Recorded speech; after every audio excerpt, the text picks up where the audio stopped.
Okay, round two worked. Back at it. Back at it. I can't believe I guess I'm all screwed up. But we have a great guest on today. We're really rolling, getting a lot of great content, talking to some great coaches over the last few weeks. I mean, really, we're getting revved up for the season here. We have a great coach on to talk today.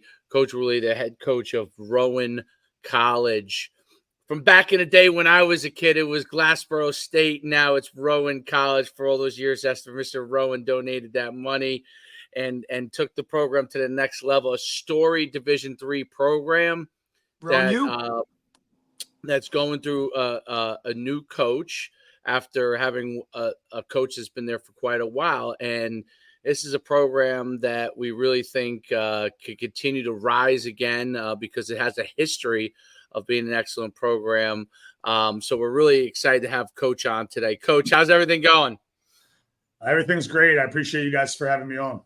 Coach, I know you got a lot going on, so appreciate you taking the time because, we know how that is, taking over a new program, especially, kind of later in the whole scheme of things. So we appreciate you taking the time, man.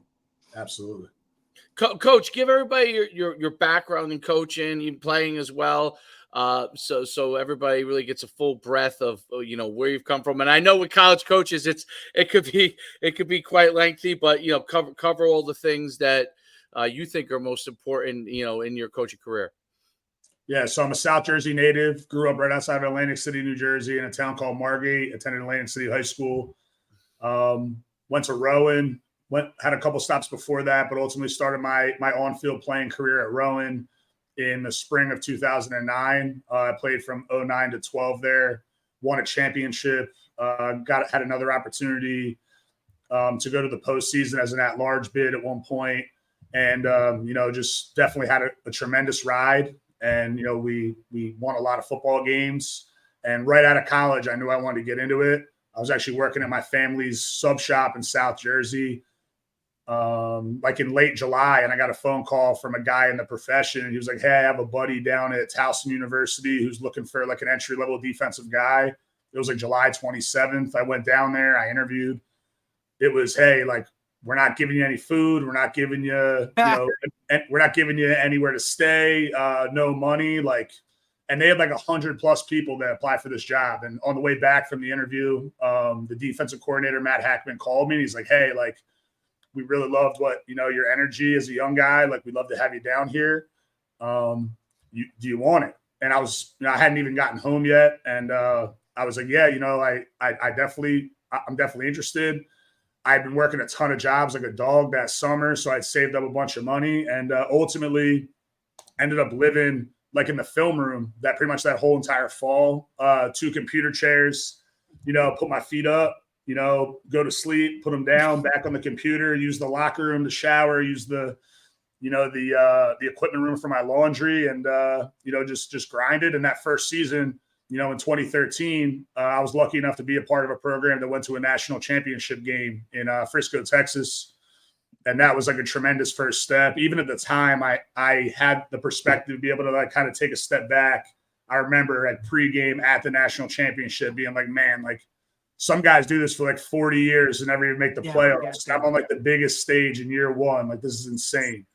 Ultimately we ended up losing that game, but it was a tremendous ride. I was then, the very next January, like a week later, got a job at Muhlenberg College up in Allentown.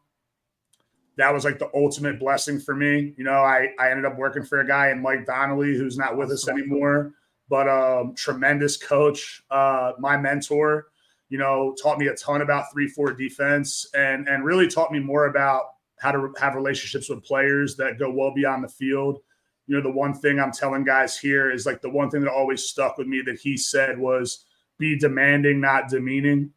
And that was always something that really, stuck was, I've never understood these guys who believe that yelling their heads off at young men is going to be the recipe for success, but to each their own, but ultimately at the end of the day, was there for a couple years, made a postseason as an at-large bid, won a bowl game in another year, and then went down to a Division II school that no longer is open in West Virginia called Alderson Broadus. Special teams coordinator, linebacker coach there.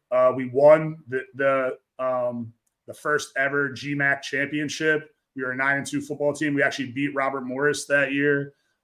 First game of the season as an FCS program, and finishes the number 2 defense in the country. And then that next April, had the opportunity to, meet up with a guy that I had worked with, at Muhlenberg. He was the offensive coordinator at Muhlenberg. He took over as the head coach at Susquehanna. And we had worked a year together at Muhlenberg, and then he had been at Susquehanna for 2 years prior with a different defensive coordinator. And, that DC moved on, and it, he had the opening, and it gave me the ability to, coordinate defense for the first time. And, was there since April of 2017. Had a great run, won a ton of games, back-to-back conference championships, the last Centennial Conference championship that we were a part of, the first landmark championship in conference history, this past year. And, we're the only teams to beat the defending national champions in Cortland at their place, which was awesome. Hard to win there. Definitely hard to win there. Very hard to win there, especially being down, I think, 2 scores in the second half or in the fourth quarter, and we made some plays and, ultimately got out of there with a win. I told the guys, like, hey, let's not even shower. Let's hop on these buses and get out. Get out now. Get out. And but just a tremendous ride. And yeah, Coach Accorsi steps down at the end of April, which was kind of, a surprise, I think, to everyone. And yeah, as soon as I saw that news, it was like, boom, one track mind. Like, this is what I've been waiting for, this opportunity 100%. To have the chance to come back and lead the program that gave so much to me as a player. And, I got hired, I think, on June 20th, had the 25-foot U-Haul van on July 1st, moved into our new spot on July 2nd here. And, we've been cranking up ever since. So. It's an amazing ride. From being a player at Rowan to coming back to your alma mater coach, I think that's a tremendous respect that the program has for you, not just as a coach, but as a person, right? Because you don't see that a ton. I mean, you see it here and there, but you don't see it a ton where they hire their alumni back. And I think it's just a tremendous honor to attribute to you. Talk about what that's like coming back as the head coach after, obviously you've coached a lot of different places, but coming back after being a player that was a star at your own school, what was that like coming back here? It's been a crazy, I would say, academic year, right? I always think about things from like September's to August or August to July's in terms of, things. And I mean, it's been a crazy year. I had my first kid. I had a daughter at the end of October, pretty much in the hunt for the postseason. And then, this whole transition into coming and now getting the job at the place that kind of gave so much to me and having such a warm reception, from the athletic director, Dr. John Giannini, who, has done tremendous things as a coach, won a national championship here at Rowan in basketball, went to LaSalle as a head coach and made multiple Sweet 16s, just have the utmost respect for him. A lot of super successful alums who also lead programs here, like in baseball, field hockey, men's soccer, just a ton of, pride in their program because not only they want to do a great job at, their profession, but because they're alums. So that's a pretty unique thing about Rowan. And I think that's the other thing I've learned fairly quickly is like, at some places, everybody really cares about their program. And then beyond that, if they win, it's nice, but, there's not a ton invested. Like, I think the really cool thing that I've learned is that like these people want to see Rowan football at like the peak because they're alums, right? And a lot of them, when they were here, was kind of in a era of, when Coach KC Keeler was here, when they were ripping off, national championship appearances and that type of stuff. And they were undergrads at that time. And it's a lot of fun. It's very humbling, kind of talking to alums from different eras, getting to talk with, John Bunning, who was the coach before KC here, who's a super, well-established and respected coach. We had an awesome conversation, and, just talking to some other like big time alums from other eras, and, my buddies who are like my best friends in the world, who, are guys that I'm still to this day super tight with. Like, those guys are ecstatic and over the moon that, somebody that was their roommate in college and a really good friend of theirs, is now leading the program that they have a ton of pride in. So, I mean, it's been a roller coaster of emotions, just in terms of kind of trying to figure out, hey, like, this is awesome, but it's time to get to work, right? But at the end of the day, just trying to take it all one day at a time and really embrace and enjoy the journey. What were some of the things that you really had to, because you getting the job fairly late, right, in the recruiting process, to say the least, right? Damn.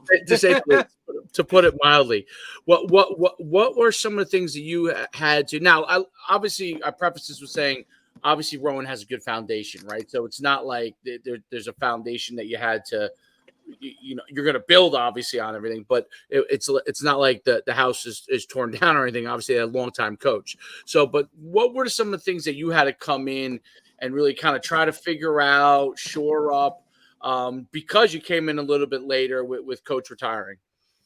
Yeah. A couple of the biggest things I think were the staffing situation, right? Like, I'm still going to call the defense as the head coach. I learned from a guy pretty early on in my career, and the head coach I had just worked for, he had been up for other jobs over the last few years, and he had talked to people that he respected. And one of the best lines I heard was just, do what got you the job, and I think that's something for me that, like, we've been really successful defensively. And, I've had a lot of success at my most recent stop as a defensive coordinator. And so for me, it's like, okay, what has gotten me here? Well, it's been relationship building, culture building, and, defensive schematics. So the three things for me that I think, so our ability to recruit, high character, super talented individuals that know we care about them beyond the field,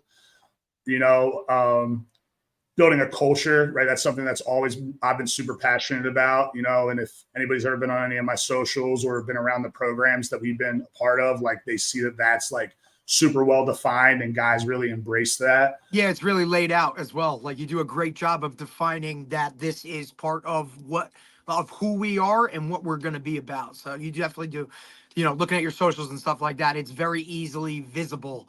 That kind of jumps out to you that this is the staples of what we're going to do. Yeah. So I think when I look at all that, really it's okay. Now, how do I take that? And I'm trying to really reflect on my first year at Susquehanna, right? Because obviously, as you built at Susquehanna, you got to add pieces, but guys were already embedded within the culture. So there was less necessarily, culture building and more time to focus on the smaller details and add scheme and add things, right? So I'm trying to take a step back and reflect on, hey, like, what was it like establishing that defensive culture at Susquehanna 7 years ago? And how does that translate to me establishing what I want the team culture to be now, especially on the super tight timeline, and then on top of that, get other guys on staff that kind of fit that same mold, that have that same belief system. Some of the guys that we're bringing in are guys that I've worked with in the past. Some guys we are retaining, and then other guys are guys that I just have a ton of respect for, through, professional development and meeting them. And when some of these jobs become official here in the next couple of weeks, I think that some people are going to kind of raise their eyebrows a little bit about, the kind of the staff that we're putting together here. I'm super excited about, the direction of everything. Yeah, it's you're in a great spot, like that whole Philly area, South Jersey area where you grew up, has become a real hotbed in recruiting, especially I would say over, it's always been pretty good, but in the last 10 years, it's really become a hotbed. The Syracuse head coach, obviously, was from there. Yep. And for better or worse, me and Derek have seen it, 7-on-7, there's so many clubs that are like, players all over the place. Like when we go and we play, like and that whole Philly, South Jersey, even like northern Delaware area has become like a hotbed of skill talent, right? Skill talent, shoreline talent too, but we see obviously a lot more, of the skill talent, and it's always been a really good place. But talk about, what that recruiting, now obviously you're going to be recruiting all over, the Northeast and specifically obviously PA, New Jersey, New York, and I'm sure Delaware, but talk about what that area is being Rowan being in that area. What is that like from a recruiting standpoint? What do you kind of expect there? Yeah. So you touched on it a little bit, definitely, the skill player piece and, I think the tradition in football, I mean, the awesome part about, being almost a regionally recruiting school versus, when I had to play against Johns Hopkins, for example, they have a national recruiting search. Is like, fortunately for us, Jersey, Eastern PA, Maryland, like they play some pretty good football, right? So when you talk about the South Jersey, Philly area, I categorize that as the guys that call it pork roll, which is the right way to, address that meat. Come on, man. You're I talking disagree with that, but that's okay. Two North Jersey guys, man. Like Taylor Ham in North Jersey. I got to adjust. Pork roll guys are bigger playmakers on Saturdays. I'm making that a shirt. Shit. Like, come on, man. Like, you're also talking to a Montclair State Red Hawk here, too. Yeah, I get it. I get it. Come on, bro. It's all good. Listen, since I've relocated, it is what it is. You're going to see people can call me a sellout. They can call me whatever. I've adjusted. It's pork roll for me now. I've adjusted. I live down here now. It's the same thing. So it's just not worth the argument anymore. So I'll drop a little teaser for you. You're going to see some pretty cool stuff coming regarding that with the Montclair Rowan football game moving forward here. I like it. Coach, anything we can do, anything you can do to bring that back. I love it. There's gonna be it's I don't wanna, I don't wanna crush Coach Palazzo's, it's his brainchild, but we got something going right now. It's actually in legislation in New Jersey State Congress right now. And it's gonna be a bowl game between I love it. Rowan and Montclair. That's amazing. It's going to have some major implications on what we call that breakfast meat officially in the state of New Jersey. I love it. Coach, I love it because, look, it's been a rivalry for God knows how long. It was back and forth when I was a player. It was there well before I was there. The fact that Coach G is a Glassboro guy to begin with was like a huge thing. I mean, it's just like, and obviously, there's no trophy games in the NJAC at all. Zero. So we played two trophy games every year at Susquehanna.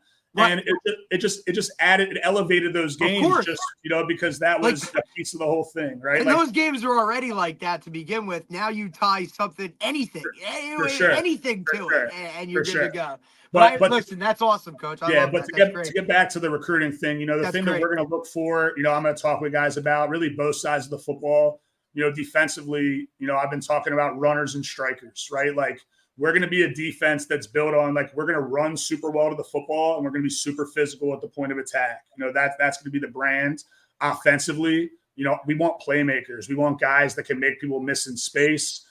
We want guys up front who love Aunt Jemima and love making pancakes. That's what we're going to be about. And, you want to have to, when the chips are down and you got to run the football, like, we want to be like, hey, I don't care if everybody in the stadium knows we're running the ball. Like, we need this 1.5 yards, and that's got to be the mentality, right? And so I love, kind of the fabric of this place, and what I loved when I was here is, like, it is that blue collar, it is that hard, and that's the same for a lot of the NJAC schools, in terms of that mentality of the guys you have. But, like, this is a meritocracy. Like, you eat, we all eat, right? And, like, just having that mentality of, like, it's going to be about, hey, like, if you show me that you're the best guy for the job, I don't care what year you are. I don't care what the guy did before. Like, and this is my first meeting. I talked to the guys. I go, listen, you could have been Coach Accorsi's favorite. You could have been in the biggest doghouse. I'm not necessarily super religious, but, all your sins have been wiped away. You've been absolved of all your sins. And everybody starts with a clean slate. And come August 13th, when the chips are down and the heat turns up, like who's about it and who's not. And those are the guys that are going to, play for us this fall and moving forward. And, I just want the New Jersey community, the greater Mid-Atlantic kind of, DMV too. Like we're going to recruit Baltimore heavily. That was an area that we've always had a ton of success in. With some of the out-of-state scholarship adjustments that Rowan have made, it makes it really doable for us. And even going across the bridge to like Delco, Chester, the Philly Catholic League, like the Lehigh Valley up in North Jersey, like those are the areas out of state that we're going to be targeting initially, but I was talking with one of the guys on staff yesterday, and the mentality needs to be, if you're not a full scholarship player, why are you leaving the state? Right? Like that's, if you're not going to school for free, then there's no reason to cross that bridge. Right. And so that's got to, like, we got to make the experience, the student athlete experience here, super high level, scholarship level, just in terms of, the things that they're provided, the covers they're provided, the splash reels we put together, how they feel appreciated, the coverage they get, right? All that type of stuff. And we've accomplished that to some degree, at where I'm coming from, but I'm really excited to kind of put my flavor on it even more, here at Rowan. So that's phenomenal. Me personally, as a kid, I loved Mrs. Butterworth, but as an adult, I had to move to Aunt Jemima because there's so much sugar in Mrs. Butterworth that I'll have me comatose sleeping for 5 hours. So I had to move to Aunt Jemima, a little less sugar, just as good a flavor, just a little less sugar. I've actually pivoted to being a natural maple syrup guy. Nice. I can't do it. I'm like, that's good for your health. It's too real. Yeah. Good for your health. I got a question about from a defense standpoint. So, the 80s, you go back to Lawrence Taylor era, right? And the Giants were a 3-4 defense, right? Then the 90s, the 4-3 became a huge thing. That's what the era I played in. The 2000s, you saw a shift to like different multiple defenses where the 3-5 became a big deal. In the 2010s, the 40 multiple, that's the first time you saw like a lot of more 40 multiple became a big deal. And now as a passing game, the 30 multiple or 3-4 multiples become a huge thing. Talk about what makes the 3-4 defense so flexible and what you really like about running it. Yeah. So it's funny that you say that because, most weeks of the year when I'm scouting an opponent, I can't get my hands on them playing against a 3-down defense to save my life, right? Most people, at least at the college level, I think are in that, 4-down mindset, a lot of quarters with that true like DB as that overhang player, under defense. And they might get a little flavor on 3rd down or in pass situations, but you see that a ton. But what I love about the 3-4, the best example I can give you, there was a guy that I coached my second year at Muhlenberg named Mike Luby, who at that year was an All-American and was the leader out of anybody as linebackers for sacks in the country. He played that boundary stand-up position for us. He was probably 5'10", 195 pounds, but super elusive, could make guys miss in space. So if you got him on the move, like crow hopping into it, he was a ton to handle. And if we were a 4-2-5 or a 4-3 defense, he would have been standing next to me on the sideline. Right. And so like, I think that what's awesome about what we do is, our defense is predicated on athleticism. Therefore, like we really embrace tweeners, right? Like we don't need that true 3 technique, right? Like that guy's going to be on the move for us almost every snap, right? We don't need those inside linebackers to be, 240-pound guys. If they're 240 and they can also run, like awesome. But like bonus. But like for us, like the premium is on speed and athleticism, the way we play defense. So we move every single snap, right? So there's not a single snap in my 66 games calling defense that we've been static, right? So ultimately, when you look at how we're set up, it's just that it's, I always equate it to like, hey, like there's a reason why there's weight classes in combat sports, right? So like if the O-lineman is 50 pounds heavier than me, and I just decided I'm going to just go straight ahead into him for 60 snaps a game, like I'm probably going to end up on the wrong side of that. But we're sticking and moving, right? We're going to for, kind of stick on that analogy, we're going to have a ton of different punches in our toolbox, right? We're going to slip in and throw an uppercut, throw a body shot, then pop back to the outside, right? And we're going to have that type of deal. And so when you line up in front of us as an offense, we stem into 4 down, we stem into bear, we stem into different 3 down fronts. And now all of a sudden we're bringing a 4th, a 5th, a 6th guy from different places. Sometimes it feels like they're coming out of the ground, and that's kind of what, we've embraced as our identity. The symmetry of it is something that's super, important to me. My ability to really, in the 4 down, you pretty much know where that 4th guy is coming from all the time, right? At least for us, like the 4th guy could be a corner, he could be a safety, he could be, and then bringing 5, any of those combinations of any linebacker and a DB, right? I'm still trying to figure out double corner blitz. That's the only one we haven't figured out yet, but I hope to get there at some point. I like that double corner. I like that. But that's the one we haven't been able to bust out. Maybe against like a 32 personnel unit this year, I'll throw a double corner at somebody just to get it off the checklist. Just to get it on tape, coach. Get it on tape. Then you can listen. Then you're set, because you can go and you can clinic on that across the country. Everybody in the world is gonna want to know how the hell you pull off a double corner. You'll be set. So you just said there, which is really funny, and we've always kind of embraced, is like, the guy that I used to work with for 5 years is my right-hand man at Susquehanna. His name was Alan Zamitis. He's a that's my man. College football legend, and he was legend. And he's a DB technician and super high intelligent as a defensive backs coach. And I was lucky enough to have him as my DB guy when I was at Susquehanna for 5 of my 7 years there. And he'd always laugh, because inevitably on Thursday every week we kind of have like our practice done, and I'd be sitting there and I'd be looking at the whiteboard, and all of a sudden I would just be like, what would they do if we lined up like this? He always called it Thursday visions, right? And I would just we'd have some crazy presentation and the guys expected it. We'd come out for Thursday walkthrough. I'd be like, guys, all right, here's what we're calling it. It's a 1-word call. Here's a 1 signal call. The coverage is tied in. We get into this look. Here's what I want. We walked through it one time. We ran it at our offense in a competition period, 1 rep.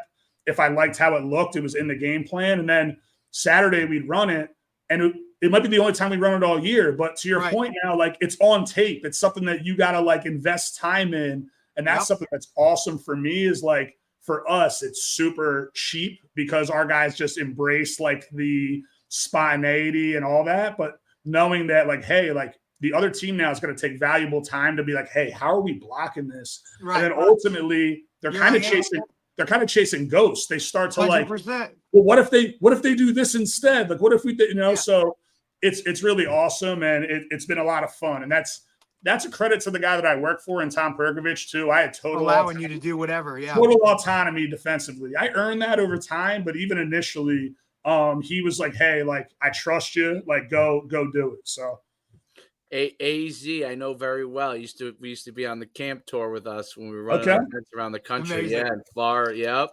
Coach, I think really one of the things you said. Go ahead, Dave. Go ahead.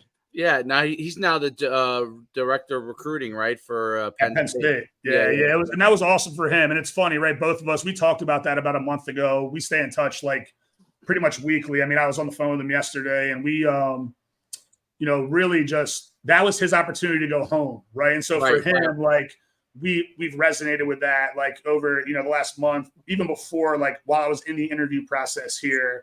He was just man, they would, if they hire you, it's a home run, because he knows how much passion I have for this thing in general. And now you're adding the fuel of, hey, now it's the place you care about more than anywhere.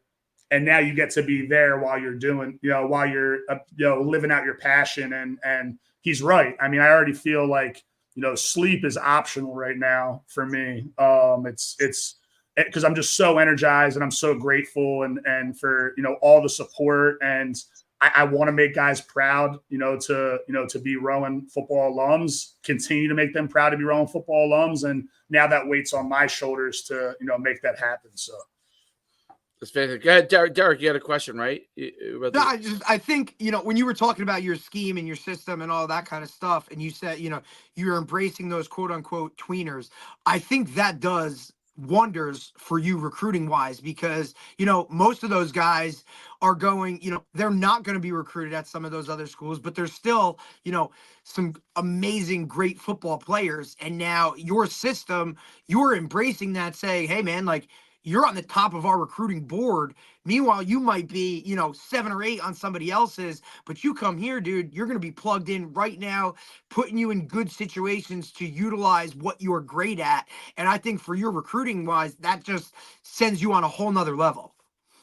It does. And, I think for me, like I've always laughed at the guys who the way I could call it is like screen peek, like, hey, like this guy's been offered by this school or whatever, or hasn't been offered by this school or whatever. Like for me, like I'm super confident in our ability to evaluate and project guys into what we do. And so like, if another school is recruiting him or isn't recruiting him, to me, that is completely irrelevant. Like, and they might feel the same way. Like we're recruiting a guy, but it just doesn't fit what you do there. Right. And so like, I'm really confident in our process to, evaluate and project guys and develop guys, but you're 100% right. Like, there's a lot of like awesome athletes that they just get caught up. They get, hey, they're under 6 They're foot. not a measurable They might run a little bit slower of a 40, but they're not the height. That's where the tweener is. Right. You're right. Well, the other piece of that, right, is like the whole, and I love this in recruiting when guys are like, hey coach, like, what do you want me to come in weighing?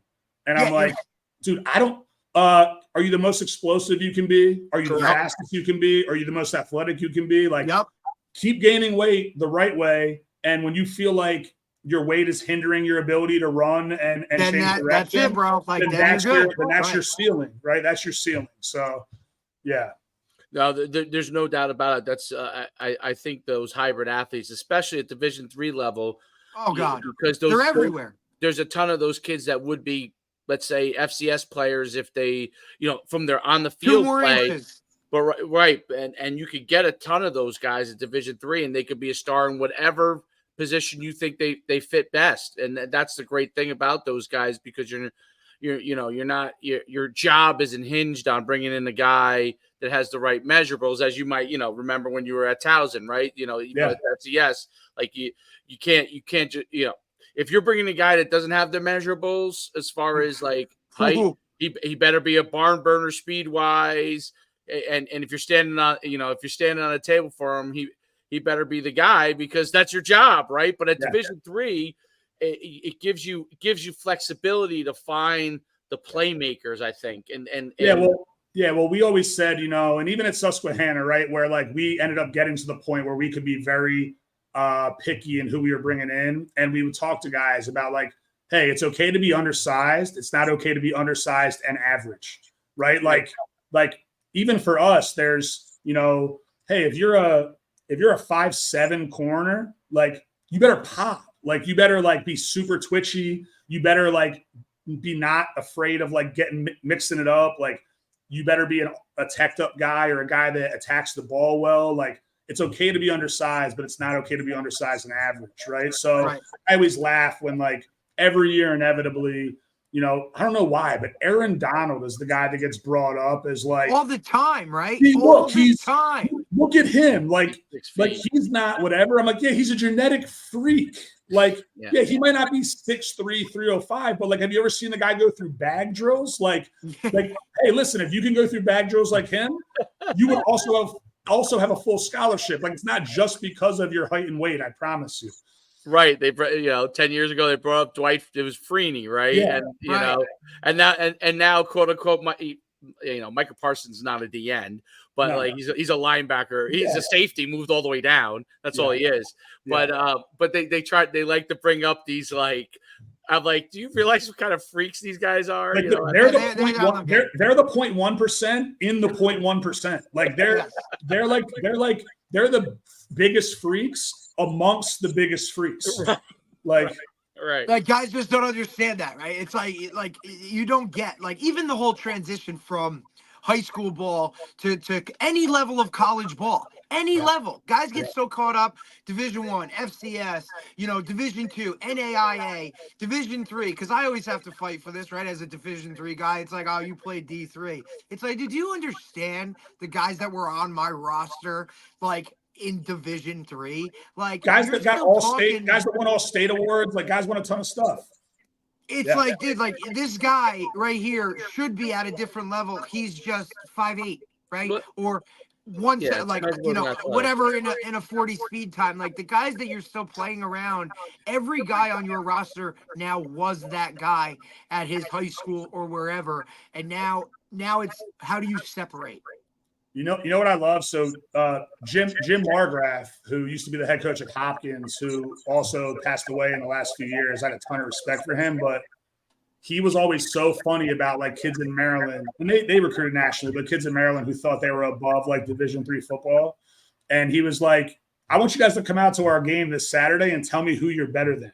Like we have kids that are running around that are dudes. I mean, them specifically, I mean, they got guys from all over the country that are ballers, and you're sitting there going like, you think that like, and listen, there's Division III is the biggest division in all of college football, right? So inevitably there's going to be the biggest, discrepancy in talent from the top teams all the way down to the bottom, right? So like, yeah, if you watch the 243rd and 244th team play against each other, yeah, you'd probably think that Division III football is a joke. But come watch two legitimate top 25 teams square off, and I'll tell you right now, like you wouldn't think that it wasn't high level football. You're going to see a lot of really talented guys battling it out for 60 minutes.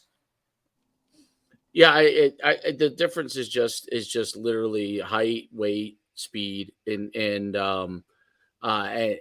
pure athleticism at the highest levels, right? You could have a guy that's a Division III guy that could have played at a higher level, but as you move up the levels, the general athlete is the 50. The 1 through 50, 1 through 60 on your team is at a higher level. You could have a Division III level that squeeze in there, because you see guys that go to the NFL. Mount Union used to send them. Rowan used to send them back in the day, into the old Casey Keeler Wheeler days, and he used to send them, and so you'll have that, and I think that is in today's recruiting, and maybe you want to talk about that a little bit. With the transfer portal and the things that are going on there, I think that there's an education opportunity for the recruits to understand where there's some really good opportunities. And in the older days, I should say, meaning less than 10 years ago, it was kind of a thing where you went down a level because that gave you an opportunity. Now they're transferring laterally up and down type of thing. What when you see kids that want to come in and play Division III, that might be, I don't know, maybe one of your top recruits, right? And they think, oh, well, I fell to Division III, quote unquote, right? I was on that borderline. I fell to Division III. Or you get a transfer prospect that's available that could become to you. Kind of, what are some of the things that you try to tell them when they ask questions about that part of the world? Yeah, so I tell guys all the time, first of all, I think that, so I'm in favor of the portal for a few different reasons. One being just general treatment of players in programs. Like, if you feel like the place hasn't done right by you, and that doesn't mean like you haven't got enough touches or whatever. Right. That means unfortunately, basically what you were told in the process, like whether it's off the field or in the program, it just didn't really match with what you believed you were walking into, and some guys have more guidance than others coming out of high school and more resources to bounce things off of. And other guys are really doing it on their own, and so I think that it's, it was always fairly hypocritical to be like, hey, coaches can just leave and, do whatever if they don't like their situation. But these guys, they're going to be harshly penalized if they want to change their situation. I thought that was always a little interesting, but I will say that I think there's a really big correlation right now between what's going on in the transfer portal, which I would in a lot of ways call a pandemic, and social media. Right. And I don't want to sound like the old man on the porch right now that's like screaming, get off my lawn. But, I do think that and I tell this to guys like when I'm in the high schools and recruiting is like, don't make a decision for like that one Twitter post that's going to get you 100 more likes because you're going to say that you're a higher level football player just for the sake of saying you're a higher level football player. And then 6 months from now, you're calling me again, and here we go into that vicious cycle. And I don't know what the number is today, but I know that there's like thousands of guys that our names are in the portal that will never play college football ever again. Some of that is ego. Some of that is bad advice. Some of that is, people that are handlers of theirs or parents or loved ones who are gassing them up to think that they're valued higher than they are. Like I've always said, like really with anything in our country, like the market dictates your value. Like 100%. Like it doesn't matter if it's post-COVID and there's fifth year guys and the transfer portal, and that's why I don't get a scholarship or whatever. Like, yeah, for some guys, obviously the numbers are the numbers, and that's going to be true, like the fringe guys. But it's been a trickle-down effect, right? Like, so those guys are high-level FCS players. The low FCS players are now high-level Division II players, right? Like, and so on and so forth. But what happened was the guys that believe that they're scholarship players have now been sold that bill of goods of, hey, come walk on and earn it, right, at our place, and knowing very full well that like maybe 1 out of 50 guys, are going to actually ever achieve that. And ultimately, like, the other end of social media is like those success stories, those outliers are like magnified majorly. Like, hey, like this guy walked on, he was a 0-star, story, and now he's in the NFL, and like he got it out the mud and he grinded, and it's like, yeah, that's one human. Sure, like how about like go where you're wanted, right? Like how about go somewhere that's going to value you from like day one, right? And I think that like that's something we try to preach is, and listen, it's the responsibility is on you as a lower level coach to provide a awesome experience where guys feel like it's not some Mickey Mouse operation. It's not some club sport. It's not some thing that's not cared about, right? Like we had like the green screen rooms and the splash reel videos and the multiple jersey combos and the gear we'd give out and and just a ton of different things that made guys love the experience and feel like that they were, in a lot of regard, like they might be getting broken off with gear and experience more than some of their buddies who are playing Division II football at a school that's not well funded, and I always tell people this, and I got some flack on this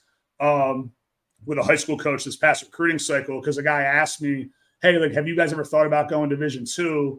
Because he was super interested, but he was implying like, I would love to go there, but I also want to be known as a scholarship level football player, right? And I was like, hey, like, that's kind of a different structure. It's not really how it works, but ultimately, in a lot of cases, Division II schools invest in scholarships and Division III schools invest in facilities, right? And so like athletics gets X amount of dollars. And so like, obviously that's a generalization. There's some awesome Division II facilities. There's some awful Division III facilities, right? Like that's not a, a catch-all, deal, but like, hey, like we're investing our money in your experience, right? You're still going to be able to get grants and merit-based scholarship and financial aid, but we're just not giving you athletic money, right? So, and that was always the funny part, right? Is like, well, isn't you getting a scholarship really about not having to pay money? Like, well, what if I told you that we could offer you more money, bottom line, than a Division II school that is going to give you athletic money? Right? Like if you're paying less out of pocket to come to us, like, isn't that the better deal? Like, like it's one of those things where you're like, isn't that the goal of getting a scholarship? Is it being more affordable for you? Right. So just having some of those conversations, and really at the end of the day, though, allowing them to know that, listen, I already had my college experience. this is about you and your family doing what's best for you. I'm just trying to give you my transparent, raw opinion on the whole landscape.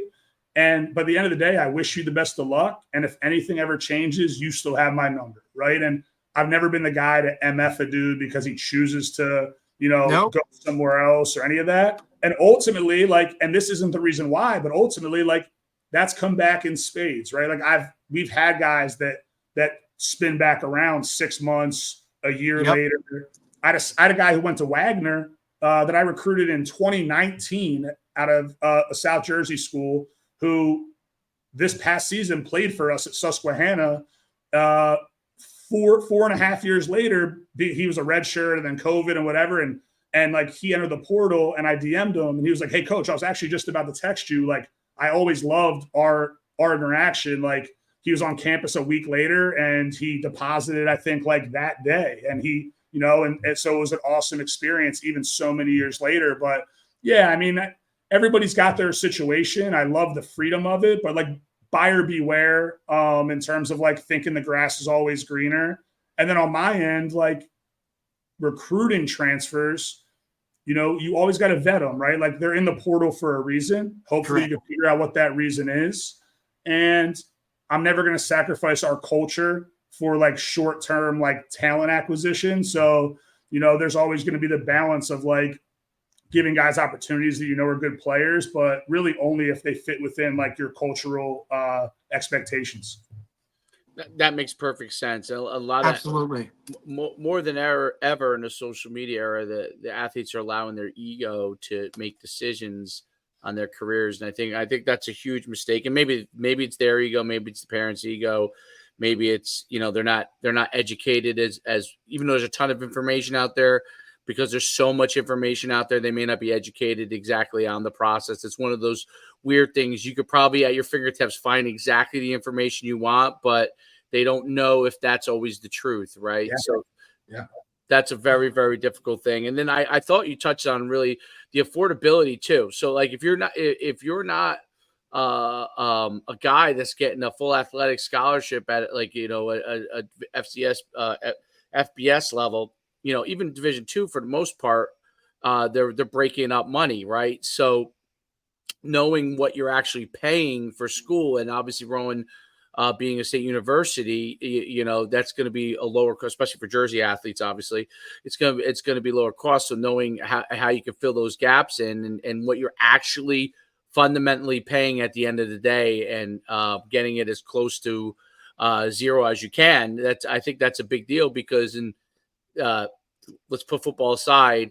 In today's economy and marketplace, as far as jobs are, you don't want to be saddled with all kinds of extra money coming out for no reason when you could go play football and kind of keep your costs under control. And then obviously the guys who are scholarship guys, that's a different situation. But the other thing I always say is, athletes always talk about, I hear this all the time. I'm sure, as a coach, coaching, as long as you hear this, I know Derek has. Unless a guy goes to some big time Division I school, they all feel like they're somewhat disappointed. Every single one. Every athlete. I was a scholarship athlete at UConn, and I was upset that I didn't get Penn State. Right? It's they're all fundamentally have incredibly high expectations, maybe inflated expectations, right?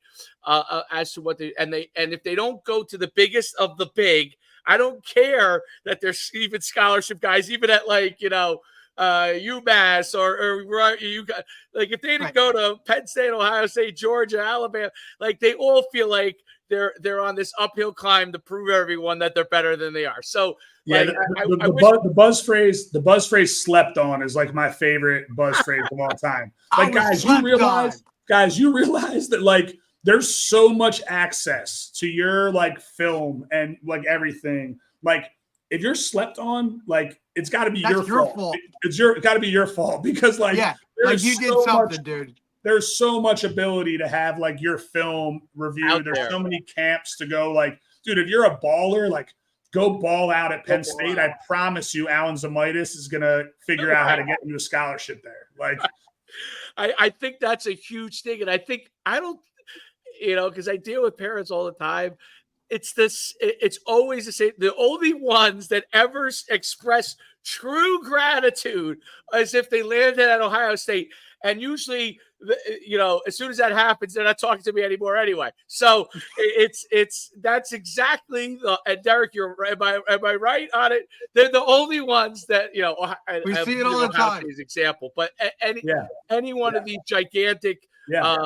Blue blood Division I programs. There's like 8 programs in the whole country where guys feel like they're valued properly. Yes. It's like, hey, if you're not playing on Saturday, and then if you're a 3-star, you're not valued properly. So if you're a 3-star and you go to Georgia, you're not valued properly because you're a 3-star and nobody they didn't give. So maybe the top 200, 300 kids in the whole entire country feel like they're valued properly. Everyone else does not. So when people say this over and over again, I'm like, do you know how many times I hear that you're undervalued? You're valued because if you're getting recruited, you're valued. Now, you're valued. What you said is 100% right. Find a place that you're valued most and go there. I think that's really a really, really true thing. And athletes that do that, I think, have very successful college experiences. You have relationships from when you played at Rowan that are with you for a lifetime. Derek has them from Montclair. I have them from playing at UConn. And it's those things go with you through a lifetime. And I don't think the parents and the kids realize it. And I think one of the things that's really happened in football, which is really interesting, is you get next generation kids. So kids of parents who played at the college level, those kids have a certain level of education. The process has changed, but they kind of temper expectations very well. And then you have the athlete whose parents didn't play that happen to be very good. They happen to be very good, but a lot of times their parents have a hard time navigating the process, even when they get educated, because they don't have experience with it. And you have these years now for the first time, because football or sports in general in the last 30 years have really gone to a whole nother level in America. And you have so many kids of athletes that played in college that they know what's going on for the most part, right? They know kind of where their kid fits. He could be here, he could be there. And then you have a ton of athletes also that are very good that parents did not play because they were from a generation. Maybe they went and worked right away, or they didn't have the opportunity. They might have been decent athletes, didn't have the opportunity, whatever the reason is. And so then you have to educate those people in a different way. And that's kind of I always found this to be a little bit difficult for the college coaches, because the son of a kid who played, and people are like, well, he's just getting it because his father played at Division III or Division II or Division. Well, what it is, and we heard this yesterday, I think it was, and the coaches are recruiting the parents too, right? And if the parents have an understanding of the process a little better, and when you explain something to them, it seems like they get it, which means they're also going to communicate it to their kid better, who have a better chance to get it. That's part of it. So, like I would say, parents that did not play, you've got to really figure out the process and listen to what your coach says to you, your high school coach. Listen to what the college coach says to you, okay? Because their job hinges on them winning. So there's really very little reason for them. If you want them to lie to you, you could force them into a lie by pestering them on something. But if you really listen to what they're saying to you, they're really telling you where you are, and you got to kind of try to listen to that. So talk a little bit about it. I don't know. Am I off base on that at all, or is that true? No, yeah. So it's actually funny because I was going to bring this up earlier, and this is kind of a good segue to this, where to think on this a little bit is, I think that same thing could be applied for like high school programs where the coach pumps out scholarship guys all the time versus they're not a great program and there's one guy who is a pretty good player, and he hasn't really been around what it means to be a scholarship player. But now this guy's like insistent that like this kid's a full scholarly guy versus like when you're in the high schools that like have the full scholarly guys annually, they can give you a soup, even though those places are much more like they're over recruited, right? Like a guy that might not really be a full scholarship player will get one somewhere sometimes just because I lived it. The branding, right? But ultimately, like if you're a those coaches have a much better like feel for like, hey, like this is what a scholarship player looks like, right? And this is how a scholarship player plays versus, no like shade at like a small school, but like a group one school that doesn't really pump out those types of guys. And all of a sudden they have this kid who looks like a man amongst boys, in their group. Right. Oh, he's a scholarship guy. He's a 5-star guy. Yeah. Like, and some of that is just lack of knowledge. Some of that is like, you just haven't been around it. Like ego of that coach of like wanting to say, I finally got one. I got one. Yeah, I got that scholarship player, Yes. But so like, I think, right, you can flip that back to the parents on like, you're 100% right, right? The people who have had more exposure, they're naturally more educated on the process, on what it really means to be a full scholarship player versus not. And like, at the end of the day, like I said earlier, like the market dictates your value, right? Like I always laugh at like, yeah, you might be a really productive player, but like that university places value in linemen that are 6'4" and above. And that is what it is. Like at the end of the day, like you can't teach height. And if they're confident in their ability to develop a guy who has like the measurables, that's their prerogative on how they want to approach recruiting. I'm not saying it's right or wrong. I'm just saying that they have the money and they get to dictate what they do with it, but the market ultimately dictates your value. And so, yeah, I mean, I think you're 100% right on the whole, like really have your ears open and kind of be able to look at it, especially as the parents, be able to sit back and listen from like an objective viewpoint of like, this guy doesn't know me at all, doesn't know my kid, doesn't really have an invested interest either way if my kid is a scholarship player or isn't. And he's telling me that like, hey, we love him, but if he doesn't have anything higher level at this point, then his value has been determined, And so I think that sometimes it's a tough pill to swallow. Some of that is like, we've invested a ton of money in like training our kid and going to those 7-on-7s and the AAU like generation of, like, again, I don't want to like date myself, but like when I was growing up, like right. if you played like AAU hoops, you were good. You were a dog. You were good. Like if you were playing on an AAU team, you were like one of the best players in like the conference, like in the area. Like now it's like guys that sit the bench are playing AAU ball. Yeah, like, oh, coach, I'm on this club team. It's like that's because daddy paid for you to be on the club I could tell you this. Right? I could tell you it firsthand, seeing like my 9-year-old happens to be on a really good, really elite team, and they're third graders, and they won the championship over these fourth graders. But some of these teams we play, I'm like, wait a minute, how is this a travel team? Like my son's a point guard and they're playing him at center and forward because we have a team of all point guards on the team. Everybody's really good. So there are other guys that handle the ball maybe a little bit better, right? And and then I see some of these teams, I'm like, wait a minute, this is a travel team? Like, they're kids that can't dribble. And listen, if like the expectations are like, I just want my kid to enjoy it and I'm willing to do it. But isn't that rec?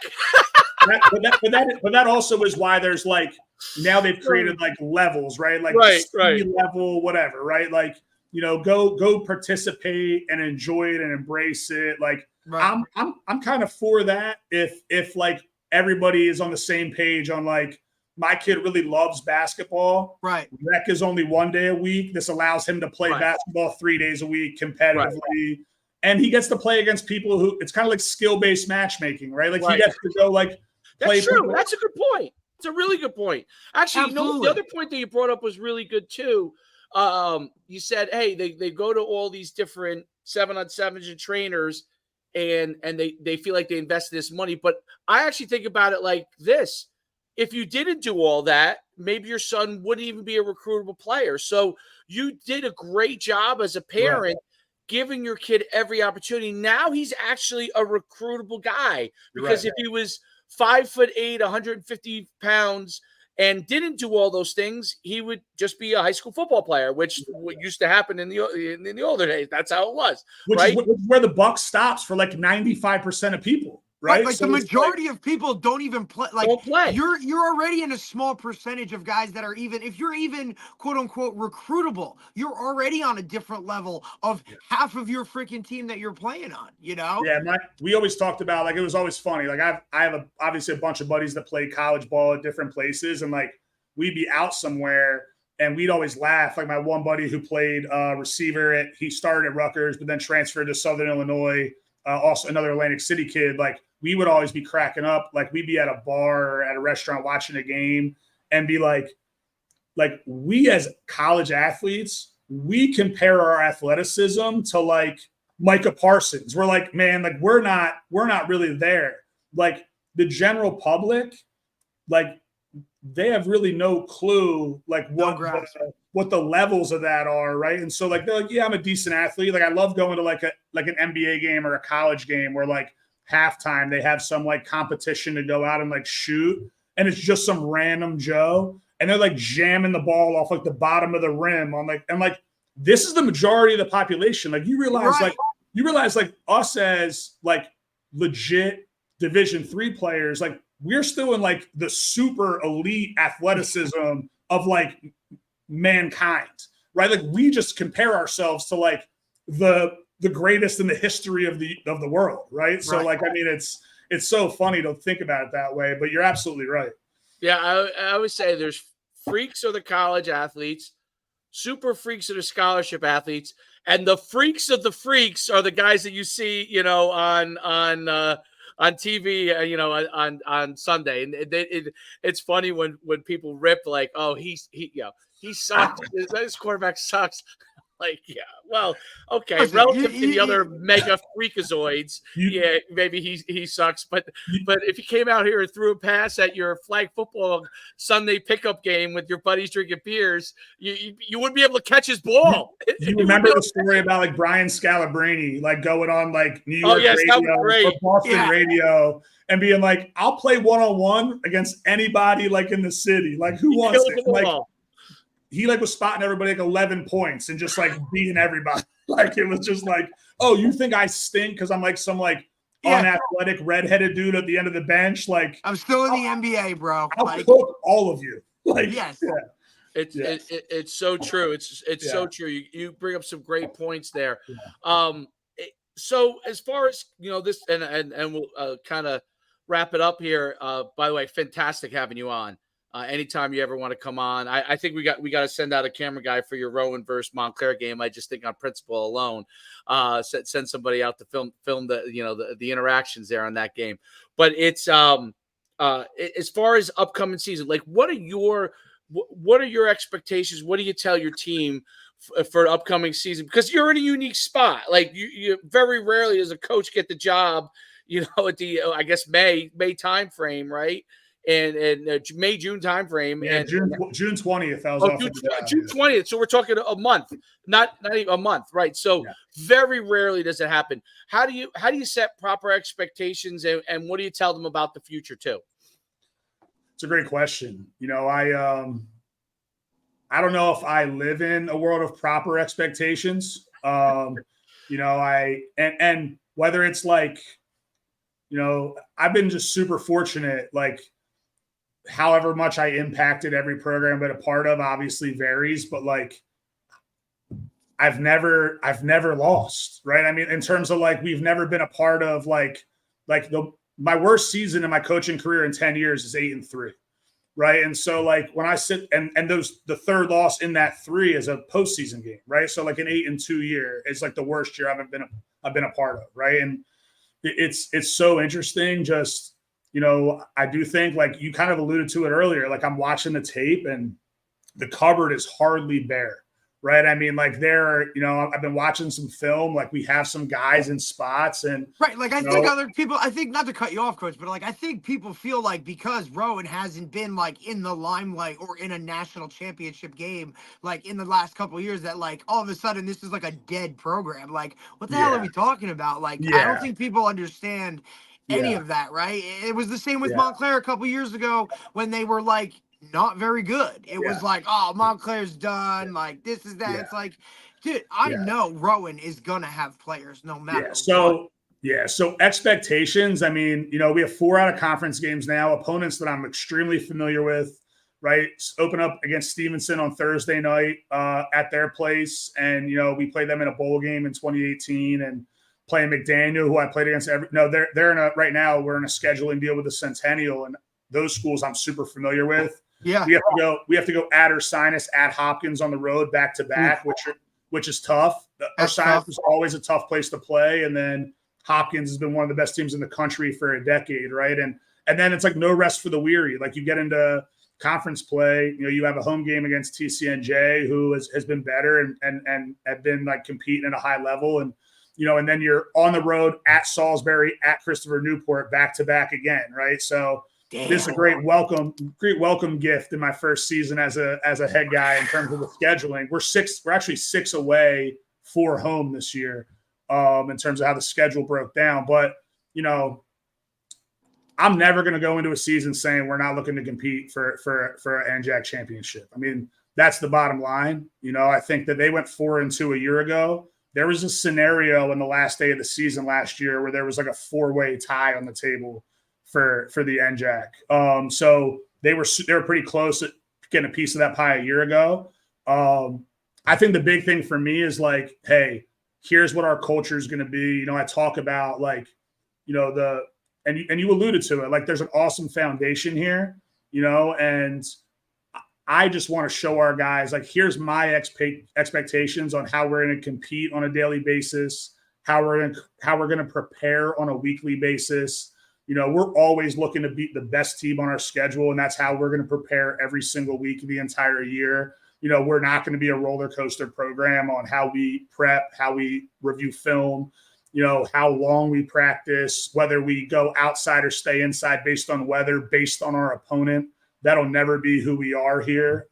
We will always handle every opponent as opponent 1, opponent 2. And I know that sounds cliche, but like, I think the best programs in the country, they're going to come and play at their level every week. And if you can play with them, it's going to be an awesome football game. It's probably going to come down to a handful of plays. And if you can't play, then you're going to get rolled off the field, and that's going to be the mentality that we're going to have every single week. I told guys on my first Zoom call, we're not going to win every game every year, but I can promise you this, that, we're going to do our best job to put you guys in a position to be successful on both sides of the football every single week. I have a ton of belief in our process and how we go about preparing. I have a ton of confidence in the guys that, that I believe are going to be kind of the core of the offensive staff here moving forward in that same regard.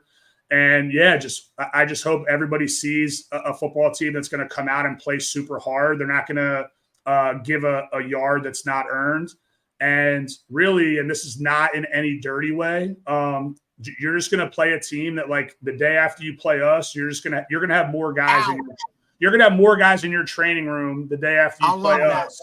And that's not a dirty thing. That's just like, you're going to know you felt what we're all about for 60 minutes, and that's the team you're going to see on the field on Saturdays. And that's going to start this fall. I already told our guys, like, this is going to be the hardest camp you guys have ever been a part of. We're going to smoke out the pretenders. We're going to crank up the heat, and we're going to see, like, when the rubber meets the road, who are the playmakers, who are the ballers, who are the guys that are really tough, who are about it. And those are the guys that are going to suit up for us in the 2 deep on Saturdays this fall. So, yeah, really excited. And I know that, I'm not trying to create any bulletin board material or anything like that, but like, we're competing for an NJAC championship. And that's always going to be the mentality. And that's the mentality of Rowan Football. Like, we've never been a program here that believes that anything other than winning is acceptable. And that's not going to change under my leadership. No doubt. That's that linebacker dog, and you're right there. You got it ready to go. It's really, really great having you on. I think that mindset is just the only way that you can succeed, man. One game at a time and keep stacking. Smoke out the pretenders, baby. I love that. I think stacking that's great. Day by day and game by game, and you come out, and a lot of good things have happened as they've had happen, for you in the past. And obviously we'll continue on as well. And I think your breadth of experience right around the area that you're in is also really interesting, like Towson, Susquehanna, Muhlenberg, Rowe. It's a real that's you can almost draw a circle around the areas you've been in, and it shows what a good fit you are for Rowan, because that's basically been the main recruiting hubs for you over the last 10 years or so. So it's really, really, really awesome. And I can't thank you enough for coming on, Derek. No, Coach, I appreciate it. Like I said, I think you can feel that, like, I went to Rowan, that alumni vibe, like, coming off of you, it radiates, you know what I'm saying? So guys sitting down in the office with you, like, talking about tweeners, talking about this stuff, talking about, like, this is a place you're going to want to be. Like, we're going to pose this like a Division I program where you're going to get all that stuff that maybe some other Division III schools can't do it. And, I just know that the NJAC is some of the best Division III football in the country, no matter where you are. These guys, if you can make it through the NJAC, like, you can compete for a playoff, like, win, right? And I just think it radiates off you, Coach. I really appreciate you coming on. I look forward to seeing what you do. And I wish you all the success in the world, except for one game a year. Yeah, I really do appreciate that. And I would love, you said it earlier, let's get some 4K cameras out to the Montclair Rowan game this year and make it a little bit of a mini doc. We will. I'm going to send our guy out. I'm going to send our guy out. I'm telling you right now, once we put out what it's all about, it's going to be insane. Is it at your place, or is it at It's homecoming for us. Okay, cool. So you're the guy. I'm going to send our guy who does all of our stuff, who's phenomenal, right, Derek? Awesome. Sparks is the man. We're going to make sure that he's available that weekend to go out and, like, awesome. And get a bunch of, like, B-roll and high caliber stuff and put the highlights of that whole entire weekend on there. So awesome. That's a done deal. I'll make sure we send out for that date and get somebody down there for it and really pub it. Well, it's really, really enjoyable being on with you guys. I really appreciate it. Just really excited about the job, and just to the alums and the supporters, like, I want you around. I want you present. And, I want you guys to be excited and energized about Rowan football, because, I'm really excited for this next chapter, and, hopefully you guys are too. Absolutely. Coach, have a great weekend, and we'll see you real soon. Appreciate it, Coach. Take care, buddy. Yep. Go. All right, Derek. Well, that was great. Oh, I don't know. Told you, bro. Like, you get these younger guys that are love the energy. Their programs, dude. Love the energy. Love the listen. So that's cool. So we're gonna send out. I'm gonna talk. I'm interested to see what, like, they have in and then store. we could voice over it, like, what we see. So we'll send them out, get all the camera footage. Boom, coming back. It'll be great. We'll get the sights and sounds of everything. Listen. The foundation is there for that program itself. Like you said, like, even recruiting wise, like, his ties to that geographical area, because we kind of look at D3 programs that are very geographically, like, they recruit geographically, right? Like, kind of in their area. They sit in a pretty spot in terms of that circle of guys. And then his ties to Susquehanna, Muhlenberg, the DMV, right? With all those kind of stuff, because we've been down in Delaware. We see that talent. That's right there. We see that Philly talent. Like, that's right there. It's going to be interesting to see kind of what he does with it all. I look at our comments, dude. I can't take these people are crazy, dude. People are crazy. I think he's really going to do a great job. I didn't realize that I didn't put together that he has him and AZ are really good friends.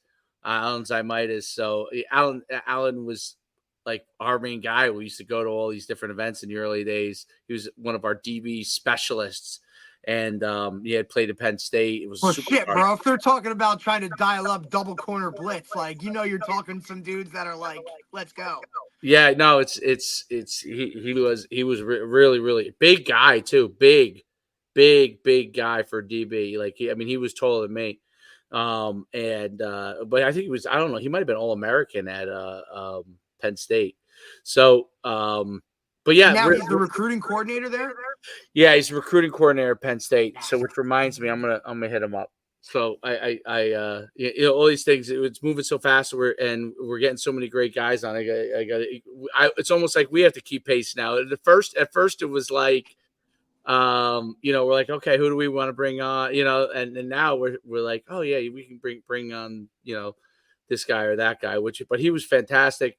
I look forward to it. I look forward to seeing the result of the Rowan Montclair. Yeah, especially coming in so late though, too. Like, you know what I mean? Like June 20th, dude. Like he got hired. Like that's like, whew. Like, whew. That's yeah. I mean, it's amazing. But I think it gave him. It also gives an opportunity too, right? So, because if you go in January, right, maybe you have this monster pool of guys. Now everything's like 20 years down. Experience, right. So now I think it gives you more of a chance for a job because a lot of people had jobs at that point where they wanted to stay and stuff. So yep. But really interesting. It was interesting that there was over 100 applicants too. That's it's insane. It's amazing. There's not that many of those gigs, dude. We talk about it all the time.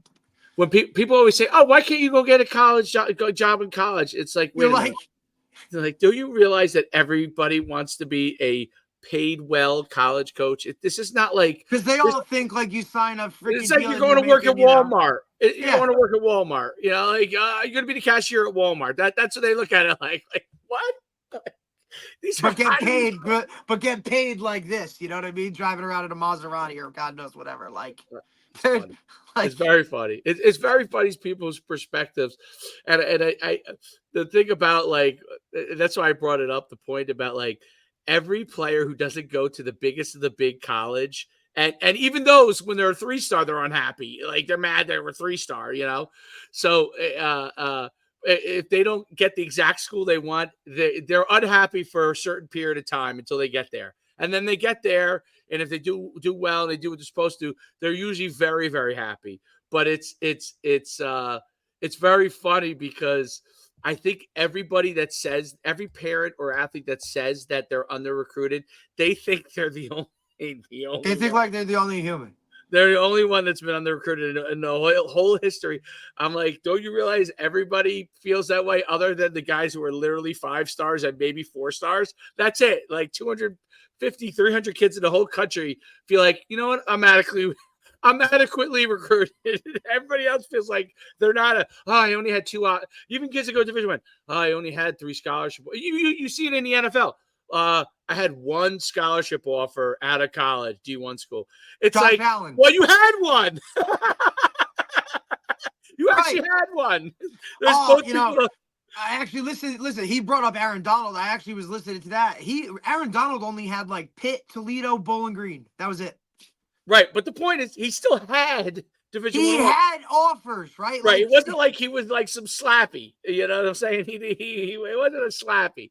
Okay, he still had offers, right? So it was and the reason why he had those 3 is probably because they questioned the height, right? So and that's what it was. And he didn't care because he wanted to go to Pitt anyway from the jump. He's a Pittsburgh kid. Like it didn't matter. It's very like Coach said, it's all about go where you're wanted. And we can say this over and over again. You know what youth parents say? This is the funniest. I can't wait till 5 years. Well, your daughter's just turned 1, right? So I can't wait till maybe about like Troy's age, like 6-7 years, to have a conversation with you. Oh, this is what the funniest thing that all parents say. Well, as long as he gets a scholarship somewhere. I'm like, what? I'm like, really? Be like, yeah, you don't care. Like if he gets now he's got a scholarship to Idaho, and now you got to fly out to Idaho. Well, my thing is, I want to ask him, how many people besides me do you know that got full scholarships? If you can name, if you can name more than 2 or 3 that you know really well, then you are different. Yes, full scholarship. I'm not talking about partial. I'm talking full scholarship in Middletown. Full ride, 100%, hands down. Like. Here you go. Not, oh, well, my first year I did this, and then I worked my way, and then I got this. No, dude. Like, you're a FBS Division I scholarship player. If you can name all your friends in our everybody. How many guys, all the guys that our kids play together, all of us, I don't know, what is there? 300. Oh, out of the 300, I want to know how many. There might, if there's a couple. If there's 2 or 3, if there's 5, I'd be shocked. I'd be shocked. Like I can't even think of, and I know I would even go as far as to say any sport. Football, definitely can't name 5. Any sport, I know guys that played in the major leagues that they went Division I, but they didn't get full ride. No, because other sports don't even do that. Right, exactly. So that's my point. And most people don't know that, right? They don't know that. They don't realize that, right? And these guys played in the major leagues, okay? But they're going to be the ones that are going to sit down across from a coach and tell them, you should be giving my kid a full scholarship. That's the thing. I don't know how you get this through to people, but I don't think you do. You don't. Tack hammer. I've been doing it for so long that I'm convinced that you can't just have to deal with each situation as it is. Each one is individualized. Each one is a case by case basis. You're not going to get it through. You have to deal with everything case by case because that process, since it's been around for 100 years, and no matter what changes in the process, it's what it is. It's very hard for people to get to. It's just and I think that's why you do see it's only gotten worse because of now the exposure of everything with social media, that now things like people are seeing like this is actually how it works. And now it's like a double-edged sword, because you would think that would now open people up to kind of like, further educate themselves, or kind of like really dive into like the intangibles of like, how do I do it? What do I do? What's the how does it work? What's the layout of it? Right. And then on the other side, it's like, you're only seeing, like Coach just said, like that percent. That's like the minuscule number, right? Like you said, even us as Division III athletes, like we're so far ahead of, or like we're above all of these other, percentages of people that never even like sniffed a college sport or even a high school sport, right? And we were Division III guys, and we just compare ourselves because that's how you and Coach mean? I wasn't Division III guy, so don't include me in that. Buddy, listen, you went to UConn, right? Like, and they were FCS. We're good. Yeah. What we're gonna say is, the other point is, like, I think that's why, whether it's Division III, Division II, FCS, or FBS, parents of those groups, I think college coaches are comfortable talking to those athletes of those parents, because and I see a lot, like, not only are they athletically probably pretty good to begin with because their parents played at a high level, right? But they also, the parents understand the process a little bit more, even though it's changed. So you can have a conversation, even if they're not happy about certain things. They understand what happens better. Right. So when a coach takes that kid in, they know that athlete's going to have a certain conversation with their parent if things don't go well. It's going to be a different conversation versus someone who did not play at a really any college level. Their parents are learning it on the fly, and they have to reach out to other sources. And that part, I think, is unique. And it's unique in America in the sense that now sports are so big in the last 25, 30 years that now you're seeing so many second generation athletes. Right. In the beginning, it was. Look at Notre Dame's recruiting class. Jerome Bettis' kid, Plaxico Burris' kid, Ike Taylor's kid. Like, you're talking 3 high-level NFL pros, and their sons all go into one college Division I athletes, right? And it's probably easier to get a message through to them when you're having the conversation, what we're evaluating. And you can even have a more candid conversation, because I forgot to bring this up. I wanted to bring it up. I was curious his thoughts on this, and I'm pissed at myself for not asking it. A lot of times I'll see this, and I don't know if you ever heard of this. So a college coach will say to a player that comes to their camp and maybe has a few offers or opportunities, and he'll say to him, he's like, "Man, I'm shocked you don't have more." But he doesn't recruit that guy. You see what I'm saying? Like, you should have more opportunities, but you're not recruiting. But you're not like, if that's the case, then you're saying that, then the offer from me should be on the table already. Like, here it is. Right? I always say, did that guy offer you? And they say, oh, the guy says he doesn't really have any more spots, but he could if. No, you're like, well, if other people should be offering you, like, then why am I? That coach is lying to you. 100%. Like, that's a guy right there off my list. I don't care what it is. It might be your dream school. I don't want to play for a guy like that. that guy's lying to you because he's trying to throw other schools under the bus while that whole negatively recruiting thing of like, I've never been a believer in that. Like, I'm not about to badmouth any other programs or whatever. I'm just going to showcase or highlight what I feel is like the way we do things, how we do it. Like, this is the way, Like I don't care what all those. I don't care what that school said to you. I don't care what they promised you or that's not what we do here. That's not gonna happen here. And if you think you're gonna come here and then that's gonna happen later, it's not gonna, like, it's not worth it. So look, absolutely, good luck. Go somewhere else. Good luck. It is what it is. I don't understand and I wish and I'm gonna ask especially now with the way guys can transfer or bounce around. You want to keep those relationships. In case I hear this quite often though. You're not offering, but you're saying you're throwing some other school in their bus that they should have offered you, and it's like, wait a minute, like, you're not offering me. Why are you throwing another school? So you're saying your school's better than that school? Like, and if so, and I can't get recruited by either. Yeah, exactly. So now you're telling me I'm not. So now you're telling me what you're basically saying no, but you're also saying like, you're not even good enough to play there. Like, no, what you're saying is like, everybody who's helping you is in like your coach. Yeah, they have no idea. Yeah, they don't. Because you should be going over to this school instead of coming over by me. It's like, no, that's nonsense too. But this guy was phenomenal. I think he's going to be very successful. I think he's going to do really well there. The NJAC needs to be on notice. I'll tell you that. Yeah, I think absolutely. And Rowan has, I think, just like Montclair does too. Okay, because of where they are in North Jersey, Rowan has the advantage of being in the Philly area, right? And especially with him being like an Atlantic City guy, right? Like, we obviously see the South Jersey, Philly area even more so now, especially with like, the Fran Brown era going on at Syracuse. Like, he has gone down there and rated it. And we've talked about it, like the talent level that we see from some of these guys down there, your St. Joseph Philly guys, like all of that Catholic Pennsylvania League, like they're studs, dude. That can be, I don't want to compare it to the Big North, but like they got some schools right there, man. There's a lot of Catholic schools in Philadelphia and around, not on the New Jersey side as many, but there are a few. Right. But on the Philly side, PA side, the whole Camden area, man. They're splitting up the. So people are like, well, they may not be as good as the.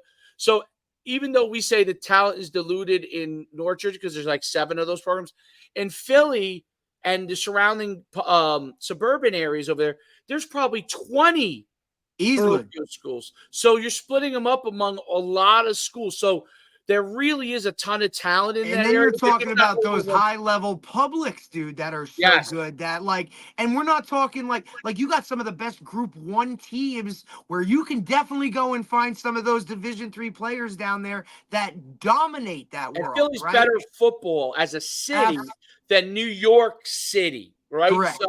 So Philly football is a big deal because PA has always been a football area. So it doesn't matter. Yep. And then his ties to Susquehanna and Muhlenberg, like Townsend, like he knows what schools to like where we're going or what we're doing. I mean, look, we look at Delaware, we go down there, like, you know what I'm saying? Like Middletown brand, like, come on, man. Like there's dudes there. It's gonna be awesome. It's really gonna be cool to see how he kind of like develops and builds this thing. And look, to me, he may say whatever, but like this is a throwaway year, dude. Like you took over at the end of June, like it is what it is. He ain't gonna treat it like that. It's not going to be. But like if I'm the administration, like he gets a whole pass on this year. Pass. Yeah, pass. And absolutely. Which is actually really like it's almost like you're playing with house money in the first year. You're playing with house money that first year. He's got 6 road games, 4 home games. Win those 4 4 home games and beat Montclair. Game over. Yeah, absolutely. I mean, and I think that I don't know what the rosters.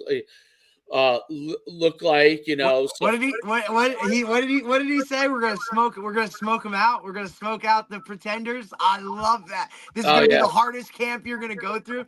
I'm like thinking Junction Boy status. Like, here we go, man. Like, it's gonna be awesome though, because like I love that. Like, we're gonna look.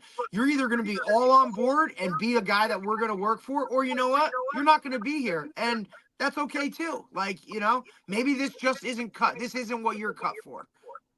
Trying to see if there's any. Oh, Bernardi is there. From Lacey, from our very first. The Noah. Very first team, the quarterback from Lacey. Yep. Let's see. Listen, he's calling defense, coach. He wants killers. Yeah. Oh yeah, I like that too. Let me see. Isaac. I'm just curious to see if there's. I bet you there's not as many short guys as you think. Cerulli from Howell, I remember him, linebacker.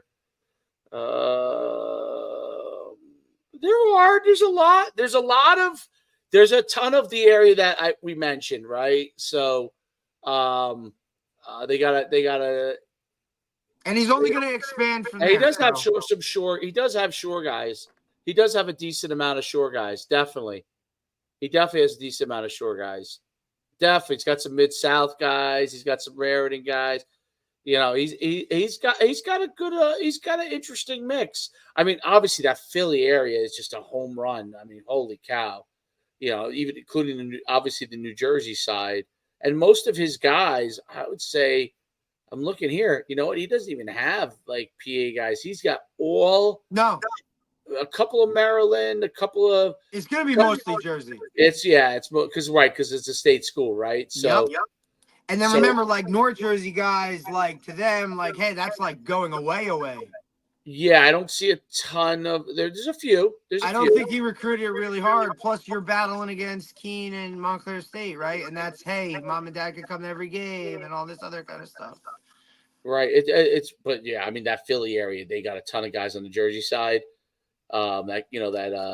Cherry Hill, that like Western Trenton, Camden, Ewing, suburbs of those areas. But he's got a good amount of short conference guys. Remember the gigantic type when we were at RBR? They had a gigantic tight end that were like, this kid could be good, and we killed him in the game, but we're like, this kid could be good. That kid is at he's 6'5", 6'4" tight end. He's at Rowan. Like, so they have some, and I think his recruiting is only going to go through obviously the roof from that standpoint. Listen, to me, any kid he sits down and has a conversation with, like just immediately, just the way he presents it comes across, like you're on my list. Like, so he's already won that. Parents are going to love that stuff. You know what I'm saying? Like, oh, this guy's an alum. You know what I mean? Like, he's going to have the support. Rowan really does do a good job of like most of their coaches like played there. Absolutely. That's great show. Let's get off on the I realize now why I was thinking 11, because who did we do at 11? Yesterday. Was it? We're supposed to be 11. And wasn't the day before? Didn't we do the day before 11 too? We did Monday, Coach Luciani. We did at 11. Is that right? Right. That's what on Monday. Thank goodness I was home when you texted me. I was home, so I was like, "Oh, good. Okay, cool. Let me mosey my way downstairs." He was just juiced up to get on, man. He was. Oh yeah. All right, we're out.